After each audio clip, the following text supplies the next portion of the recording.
Have you ever designed a thumbnail inside of a video editing software? Yes, you heard me right. Most of us will be familiar with using Photoshop or Picsart or Canva for editing images. But today, I'm gonna challenge myself to edit a thumbnail inside of DaVinci Resolve. And I'm not gonna screenshot an image from a video and call it a thumbnail. We are actually gonna edit every little pixel of our thumbnail and use it for our previous video, which is the Mark Rober one. Do check that video out, highly recommended. So this particular video was about how Mark Rober gained almost 5 million subscribers in a single week. And in that particular week, Mark also gained 148 million views in his channel. And the title for this video was also with respect to this data. So we need a thumbnail to visually attract the viewers and make them understand what all tips and tricks he is using to gain all of this mass attention. And the current thumbnail we were using wasn't that great for attracting new viewers. So I tried redesigning few alternative thumbnails, but I wasn't that satisfied because I'm really at a point where my video content looks much better than my actual thumbnail. So I started looking for ideas in YouTube, and thankfully I found this perfect image.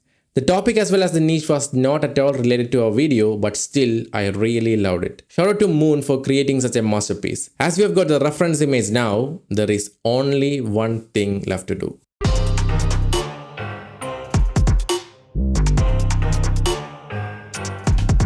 So this is my best friend DaVinci Resolve, and he has a super powerful feature which is this tiny little tab over here known as Fusion. And this is exactly where I do all of my animation and motion design. So without wasting any more time, let's get started. So this particular image is created by the combination of several other layers, and I tried recreating this image as closely as I can to understand the depth of how such a composition works. And after several hours of editing, I got to understand that there are 8 layers which are merged together to create this one particular thumbnail. If we separate them up, we have the character layer, which is the first and foremost. Behind that, there is a text layer with the red glow. Then there is a vignette layer which adds those soft dark edges and accentuates our main character and the text. And continued by the vignette is a scanline image which separates the character from the background. Then there are these images which are tilted and placed behind the subject. Just after that, we have the logos and icons. And behind that is a red solid color which is overlaid to the very last background. And that very last background will be a bunch of buildings. And thus the image is created. The only thing left to do is to replace these source images with what we have so that we can easily manipulate this image to our liking. And this is our final result. But the video doesn't end here because I know you want to know a bit about how each element works and how to create such a thumbnail. And I'm starting from back to front because that's the actual way to do it in my opinion. So this particular image of the building is our very last image, and it can be a screenshot of the channel or some pictures of its actual lab. It can be anything to your liking when you design your thumbnail, so don't worry about it. Also, I tried desaturating it so that the layer coming up front will have a better overlay on the image. And for that overlay layer, I choose red color and change the composite mode to multiply.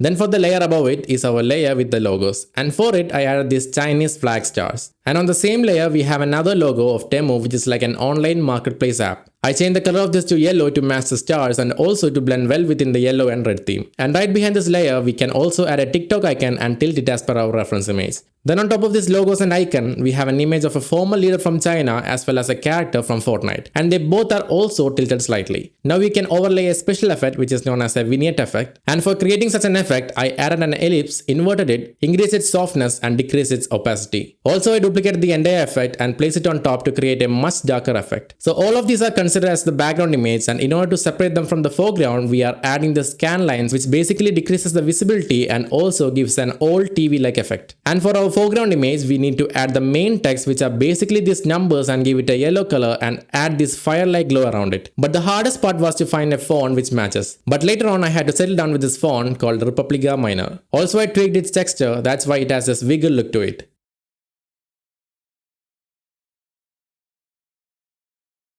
Now we are going to add our final layer, which is our character layer. And I didn't do much to this image because a bit of rescaling and repositioning was only required. And finally, our thumbnail is ready. With a little bit of knowledge and with a little bit of patience, we can easily create a thumbnail like this. And don't forget the fact that I created this image in a video editing software, so the graphics and photo editing softwares out there can easily replicate this image. And the biggest advantage I found with using DaVinci Resolve is that I can just come back and alter all of these images with anything I want and create multiple thumbnails for a project. And as a result, I actually did it. I replaced all of these images with the assets I saved from the Mark Rober project and made 4 different variations. Now it's up to you to choose which is the best among these, and do let me know your favorite in the comment section. I hope this video was helpful. If it was, don't forget to support the channel. I'll see you in another video. Bye.